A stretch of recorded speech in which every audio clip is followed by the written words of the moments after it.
In this video, we'll take a look over how we can set up authentication for mobile apps using Laravel Sanctum.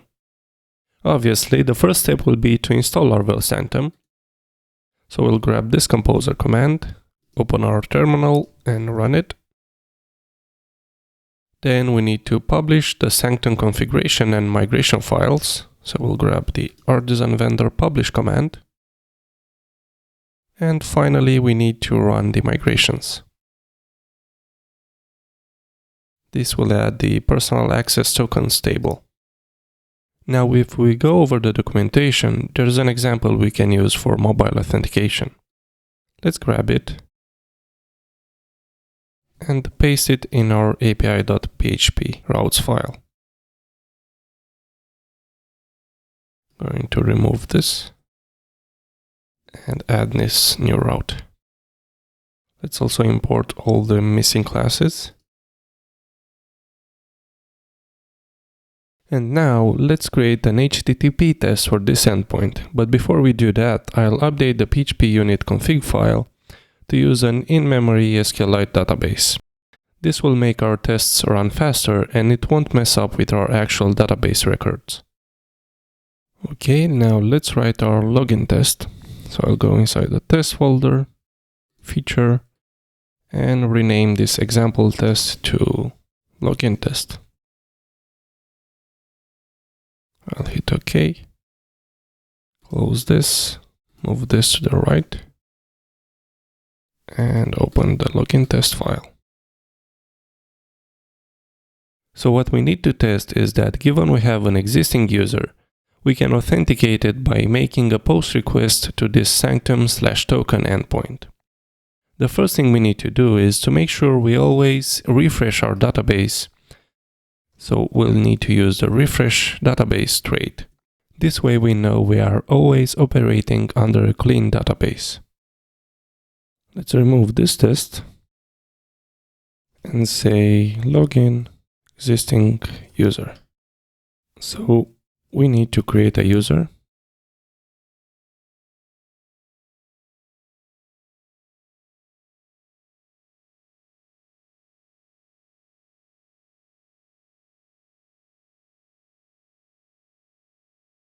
And now we need to make a post request to our endpoint and we'll receive a response. So this post and our endpoint will be api/sanctum/token. And we need to post the email, password, and device name.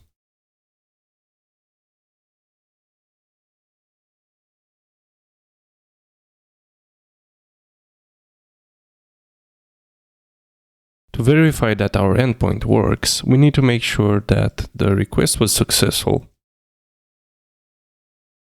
The response content is not empty, so we are getting a token back. So this assert not empty response get content. And that an access token was actually created and stored in the database.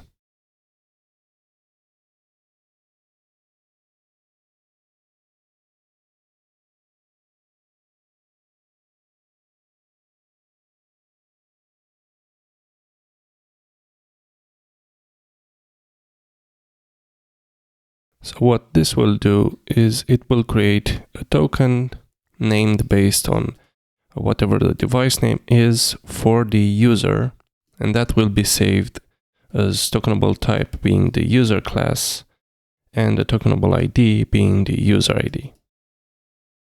Okay, let's run the test and see if it works. And we get a 500. Let's check the logs. And we have call to undefined method user create token. That's because we forgot to use the has API token trait. And now if we rerun the test, it surely works. Now that we have a working endpoint, let's clean up the route file and put this into a dedicated login controller. So let's create a controller.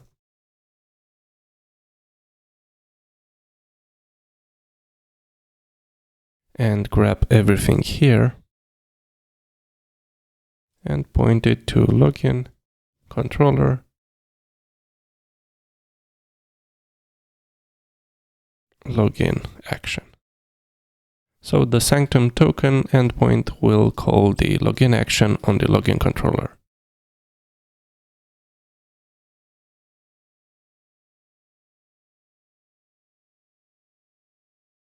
And let's import all the missing classes.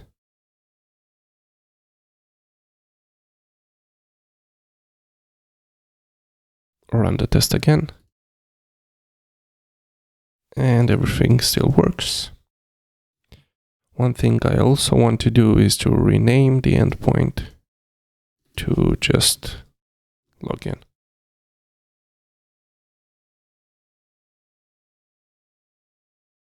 Run it again, and it works. Now that we can exchange the user email and password for a token, let's test that we can actually use the token to grab the authenticated user details. So I'll add a new test here. Get user from token. And we'll need the user again. And to create a token, we can grab this functionality from the login. Here it is. And let's say the device is iPhone. So this will give us a plain text token we can use to authenticate the user, or to send an authenticated request to the server that will get us the user details. So we'll do response equals to this get, and the endpoint is API/user.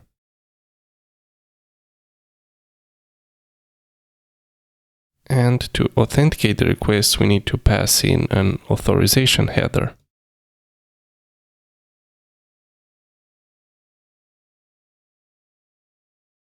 And to append the token. Now for the assertion, we need to make sure that the request was successful and that we get a JSON back representing the authenticated user.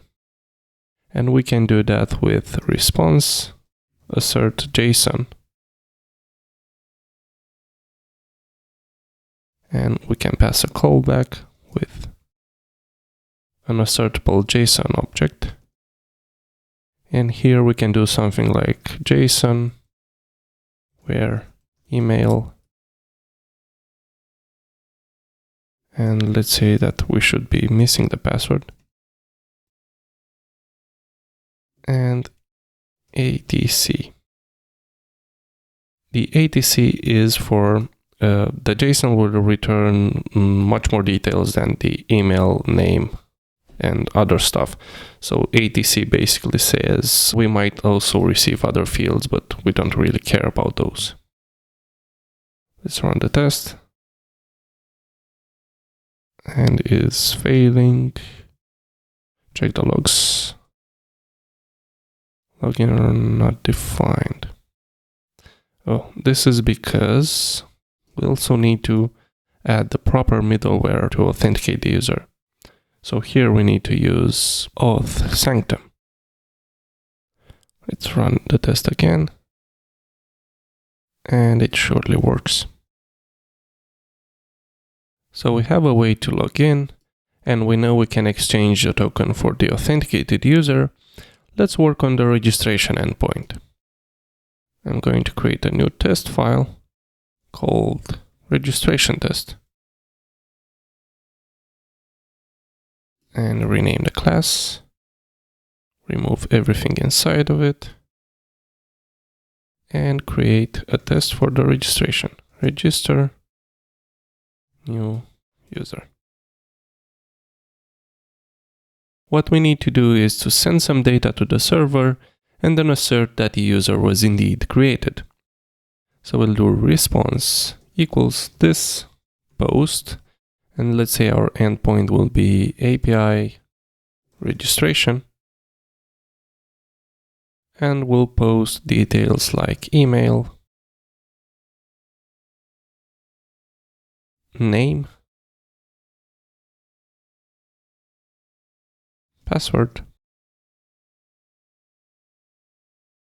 and of course the password will need to be confirmed, so password confirmation, and let's say device name, since we'll also probably have to create a token and return it back. And now we need to assert that response is okay or successful, and that the response we're getting back is not empty, so this assert not empty response get content, and then that a user was stored in the database, so this assert database has users, and let's search it by email. And finally, we need to make sure that a token was created.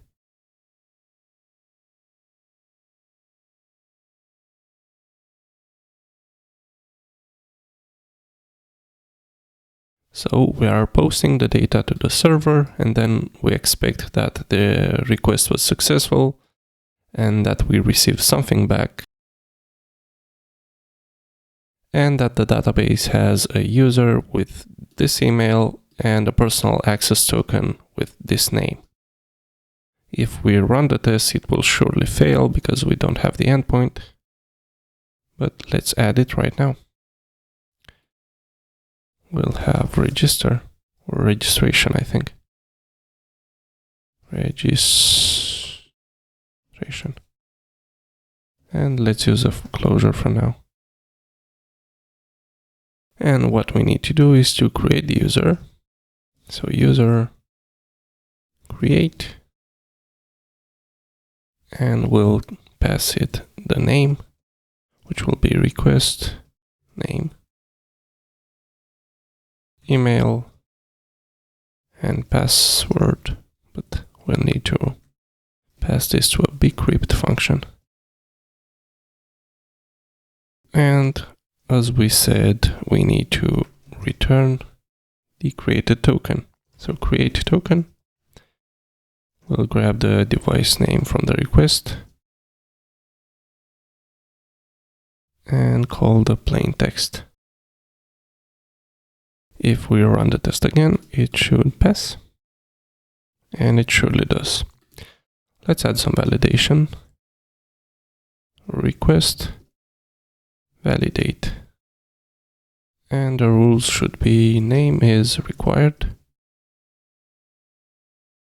email is also required, and it should be an email, and of course it should be unique for the users table email column. And we have password that is also required. Let's say min 8, so minimum of 8 characters, and it should be confirmed.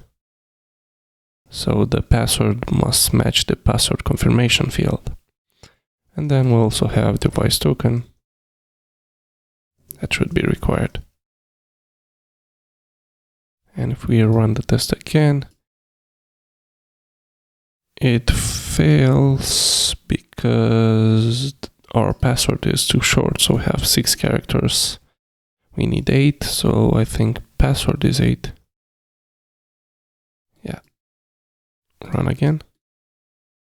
And still not working. Oh, device name, not device token. And it now works. Let's move this inside a registration controller. So we'll do the same we did with the login. Grab all this and say registration controller class imported register.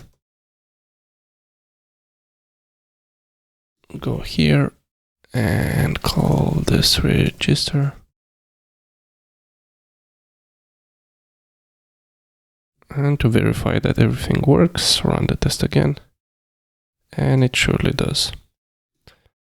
Let's run all the test suite, which are actually 2 test files. Everything works. What we are missing now is a way to log out the user. So let's add a logout test. And move this here. Close this. Rename it to logout test. Remove everything inside it and say test logout user. And what we basically need to test is that given we have a logged in user, once we make a request to the logout endpoint, we are deleting the personal access token from the database. So let's create the user.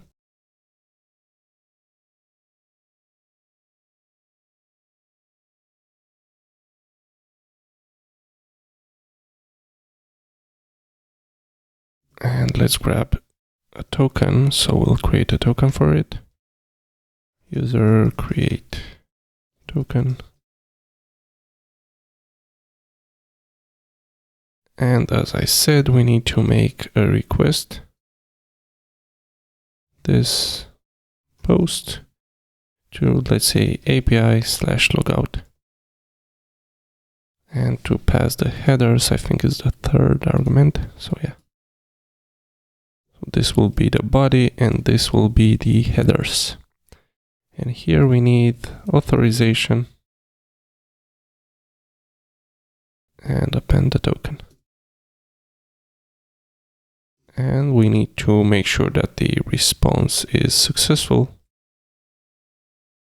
and that there are no tokens in the database. So this assert database count personal access tokens is 0. So whenever we post to this endpoint with a token, the response should be successful and we should no longer have a personal access token in the database. If I run this, it will fail because there is no endpoint. So we'll need to add the logout endpoint.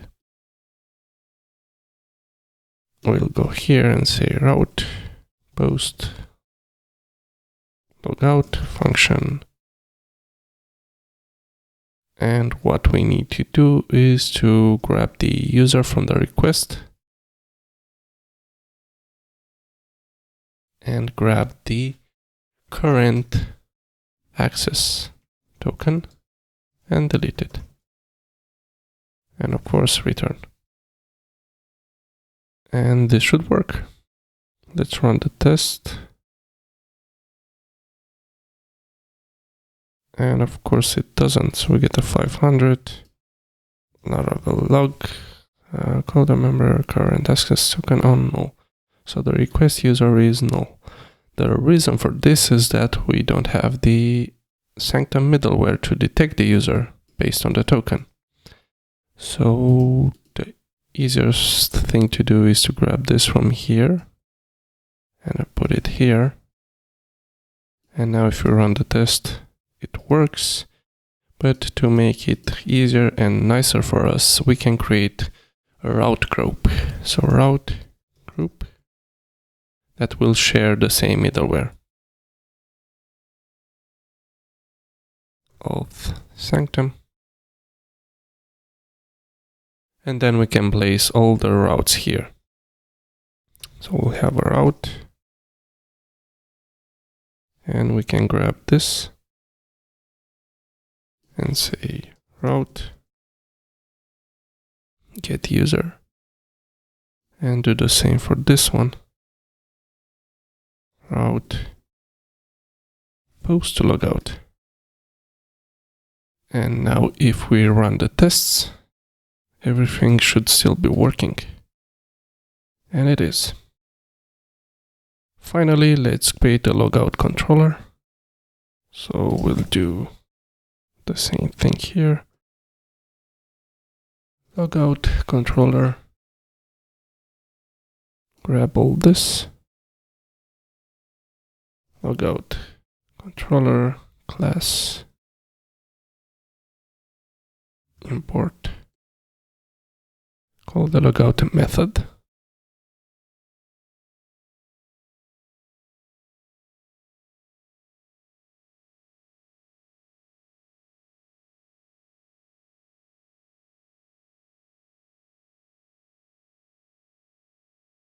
And let's also move this under the login controller. So we'll have login controller class user. Go here, add a new method called user.